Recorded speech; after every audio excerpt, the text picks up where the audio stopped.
بسم اللہ الرحمن الرحیم 5 ہجری کے غزوہ بنی مستلق میں جب مسلمان فتح یاب ہو گئے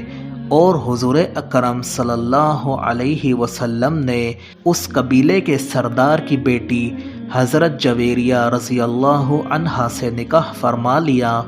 تو صحابہ کرام نے تمام اسیران جنگ کو یہ کہہ کر رہا کر دیا کہ جس خاندان میں رسول اللہ صلی اللہ علیہ وسلم نے شادی کر لی اس خاندان کا کوئی آدمی لونڈی یا غلام نہیں رہ سکتا۔ مسلمانوں کے اس حسن سلوک اور اخلاق کریمانہ سے متاثر ہو کر تمام قبیلہ مشرف با اسلام ہو گیا۔ اس کے بعد حضور اکرم صلی اللہ علیہ وسلم نے ولید بن عقبہ کو اس قبیلے والوں کے پاس بھیجا تاکہ وہ قبیلے کے دولت مندوں سے زکوٰۃ وصول کر کے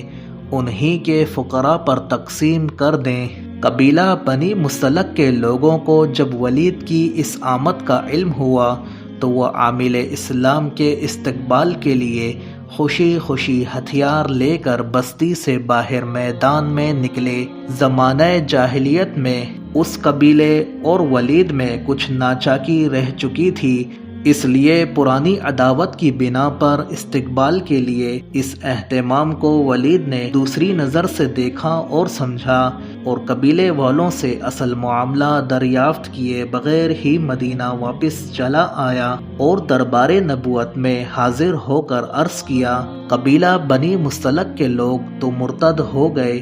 اور انہوں نے زکوٰۃ دینے سے انکار کر دیا۔ اس خبر سے حضور صلی اللہ علیہ وسلم رنجیدہ ہوئے اور مسلمان بے حد غصہ ہو گئے، بلکہ مقابلے کے لیے جہاد کی تیاریاں شروع ہونے لگیں۔ ادھر بنی مستلق کو ولید کے اس عجیب طرز عمل سے بڑی حیرت ہوئی، اور جب ان لوگوں کو معلوم ہوا کہ ولید نے دربار نبوت میں غلط بیانی اور تہمت ترازی کی ہے تو ان لوگوں نے ایک معزز اور باوقار وفد دربار نبوت میں بھیجا جس نے بنی مستلق کی طرف سے صفائی پیش کی۔ ایک جانب اپنے عامل ولید کا بیان اور دوسری جانب بنی مستلق کے وفد کا یہ بیان، دونوں باتیں سن کر حضور اکرم صلی اللہ علیہ وسلم نے خاموشی اختیار فرما لی اور وحی الہی کا انتظار فرمانے لگے۔ آخر کار وحی نازل ہوئی اور سورہ حجرات کی آیات نے نازل ہو کر نہ صرف معاملے کی حقیقت ہی واضح کر دی بلکہ اس خصوص میں ایک مستقل قانون اور معیار تحقیق بھی عطا فرما دیا، اور وہ آیات یہ ہیں: اے ایمان والوں، اگر کوئی فاسق تمہارے پاس کوئی خبر لائے تو تحقیق کر لو کہ کہیں کسی قوم کو بے جانے ایذا نہ دے بیٹھو، پھر اپنے کیے پر پچھتاتے رہ جاؤ، اور جان لو کہ تم میں اللہ کے رسول ہیں۔ بہت معاملوں میں اگر یہ تمہاری خوشی کریں تو تم ضرور مشقت میں پڑ جاؤ، لیکن اللہ نے تمہیں ایمان پیارا کر دیا ہے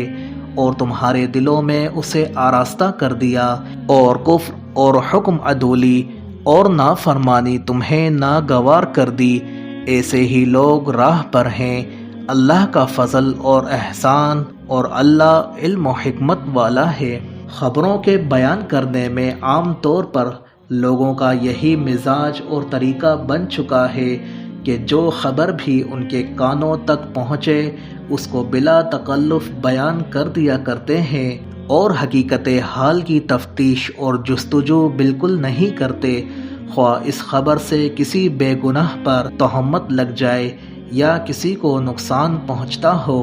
اسلام نے اس طریقے کو بالکل غلط قرار دیا ہے، بلکہ قرآن نے اسلامی آداب کا یہ قانون بتایا ہے کہ ہر خبر کو سن کر پہلے اس کی تحقیق کر لینی چاہیے۔ جب وہ خبر پایۂ ثبوت کو پہنچ جائے تو پھر اس خبر کو لوگوں سے بیان کرنا چاہیے۔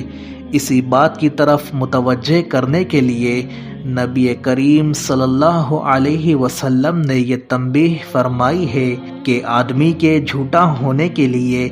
یہی کافی ہے کہ وہ جو بات بھی سنے لوگوں سے بلا تحقیق بیان کرنے لگے۔ اس آیت سے ثابت ہوا کہ ایک شخص اگر عادل اور پابند شریعت ہو اس کی خبر معتبر ہے۔ بعض مفسرین نے فرمایا ہے کہ یہ آیت ولید بن عقبہ کے ساتھ خاص نہیں بلکہ یہ آیت عام ہے اور ہر فاسق کی خبر کے بارے میں نازل ہوئی ہے۔ ولید بن عقبہ کو صحابی ہوتے ہوئے قرآن مجید نے فاسق کہا تو اس میں کوئی اشکال نہیں ہے، کیونکہ اس واقعے کے بعد جب ولید بن عقبہ نے صدق دل سے سچی توبہ کر لی تو ان کا فسق زائل ہو گیا، لہٰذا کسی صحابی کو فاسق کہنا ہرگز جائز نہیں ہے، کیونکہ اس پر اجماع ہے کہ ہر صحابی صادق، عادل اور پابند شرع ہے۔